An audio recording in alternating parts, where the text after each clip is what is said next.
looks like there's 5 other guys today, so not a bad day. Excited to kind of go out and fly for an hour. There's Frank over there. He's got that bullseye wing. Well, the time has gone and passed that I am now separated from the Air Force, active duty at least. I'll continue in the reserves a few more years, but it's been a fantastic run and a great career. I was able to fly my last C-17 mission a few months ago, and now enjoying the first year of flying for Delta Airlines, something me and my family are very excited about. I'll tell you, when you change careers, it really does make you think about, your life and your goals and kind of where things are right now. And it's definitely something that's been on my mind as far as my trajectory and where I'm headed and where I've been and how I fit into all this. That word trajectory is so important because we want to be in a place in our lives that takes us to where we want to go. When you throw a baseball, you expect the ball to go where you want it to go, where you threw it.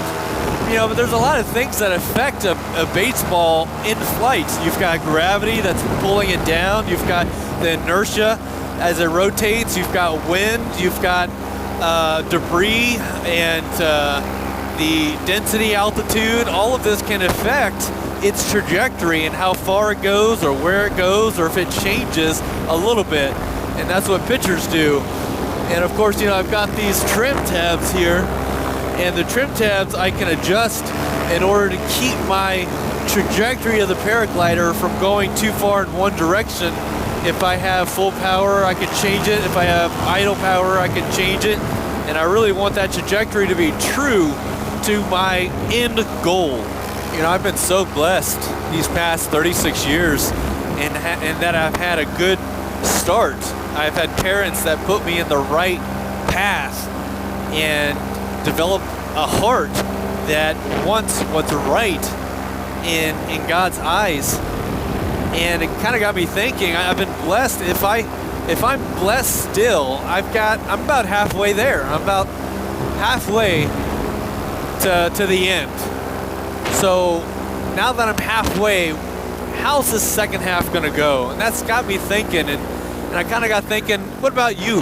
What's your trajectory in your life, wherever you are? Do you have goals in 5, 10, 15, 50 years from now of where you want to be? Because without a good trajectory and without these goals, we're in trouble. We may not reach where God would want us to be. Thankfully, when I go paragliding, it's just kind of whatever. I just go where the wind takes me. I go where I want to go. If I want to see that lake, I go over and fly over that lake. If I want to fly near this road, I check it out. But, in the Air Force, it's very much different in that you don't want to waste gas. You don't want to waste time and energy and other people's time or resources.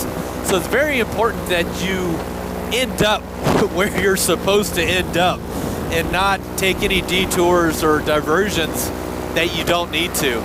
Now, those things will happen, but you want to try your best not to divert. I had a student one time when I was flying T-38s that was given direct to VORTAC for his home field of Vance. And he started heading that way, and I said, where are you going? Which is never a good thing to hear from your instructor when a student hears, where are you going? And he said, sir, I was told to proceed direct to the VORTAC, and that's what I'm doing. And I said, hang on, I have the aircraft. And I said, we'll talk about it once we get on the ground. So I took over and started to fly direct. So when we got on the ground, I said, listen, you have to make sure that when you go direct in airfield, you're compensating for wind drift. That wind drift will kind of keep you a little bit to the left or right of where you want to go. If you don't correct for it, you're not actually going true to your direction. And he had to learn that with me explaining it to him. Sometimes you need an instructor to kind of guide you and tell you, hey, let's correct. Let's get you back on track where you want to go. Because if you don't, 10 degrees may not seem like a lot, and it's not that big of a deal now, but in the future or throughout his career, it could be very important. The C-17 has 4 inertial reference units. And what these are gyros that spin, and when you change directions, the gyros records that and tells you which way you're going. So you have a quadruple redundant system, but at times, if those IRUs fail, you may have to rely on the system's GPS. And the GPS are extremely reliable, but unless you get constant, continuous updates from the satellites, at least 4, then you can have what you call GPS drift. And over an hour, that drift could be about 0.1% of where you think you're going. Again, this doesn't seem like a lot, but over 10 hours, that's an entire percent off the direction you expected to go. And you can only imagine that that doesn't take you to your destination directly. And you'd have to change your navigations multiple times to get to where you want to go, or get that continual, constant update from satellites. And that's kind of like our connection with God. When we're not true to God, when we don't connect with God and keep that frequency continuous, boy, we can sure get off track. And we might think we're going in the right direction, but without someone or a constant prayer or reading of God's Word, that constant connection, we could find ourselves drifting to somewhere we don't want to go. So it's something to watch out for, and every aviator knows that your instruments are true as long as you keep them current, up to date, and accurate. Our trajectory is so important. Do you remember that kid when you were small, and there's always that kid getting into trouble, and you're just like, man, that kid is, either he or she is just always getting into trouble. They just kind of had a knack for it. And they're always getting yelled at or corrected or disciplined, and you're just like, man, if that kid had been given any responsibility, I wonder what would happen, right? Is he going to rise to the occasion, or are they going to just mess it up? Because it seems like everything they do is just always going wrong. And, it's so important for us to keep that trajectory where we aren't that kid, that we take care of what God has given us, and we use what we have the most efficient way. At the end of my life, I want to be tired. I want to know that I used my life to get to the maximum distance, the maximum amount of effort, the maximum energy expensed, so that I landed as far away as my energy could take me, and then I was used up. What a great feeling to know when you meet the Lord, you did your best. You gave it your all, and when He welcomes you home, you've got no regrets because you did so much for God. I want to be tired when I get to heaven to say, I'm grateful that I'm home because I'm tired. Our bodies will grow weak, so we have to be sure to use our energy effectively. So my encouragement to you is to find the things in this life that matter for eternity.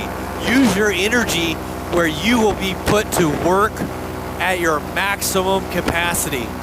Find the work that God has for you that you will have the most range, the most time, the most distance for your effort and talents. And don't settle for anything less, because it's dangerous when we think that average is good enough. God says, I want your best, so let's give it to Him.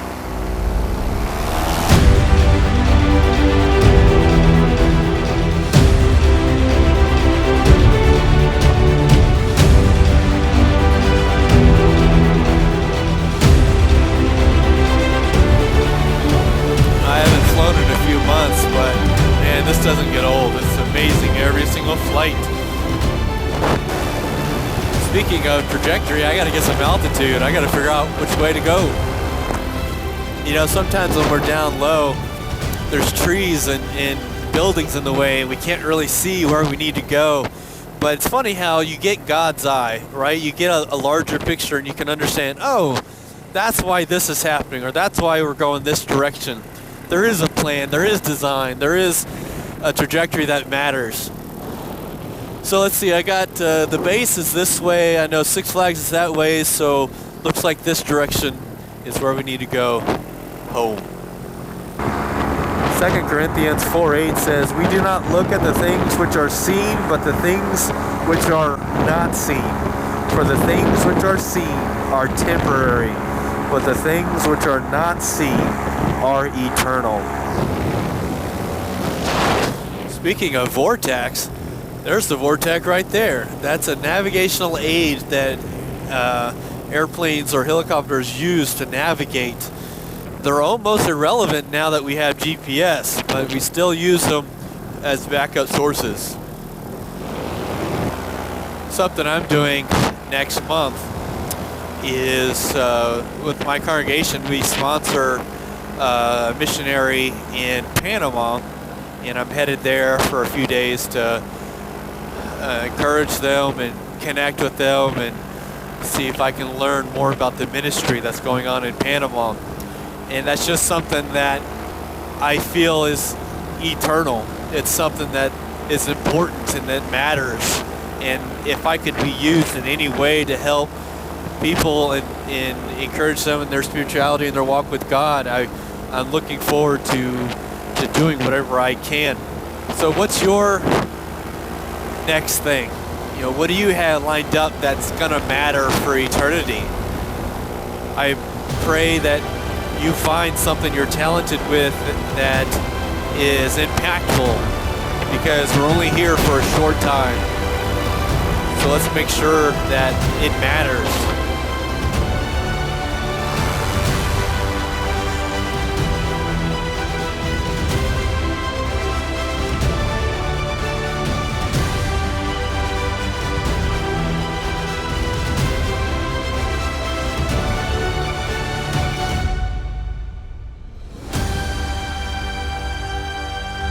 A+. Superb.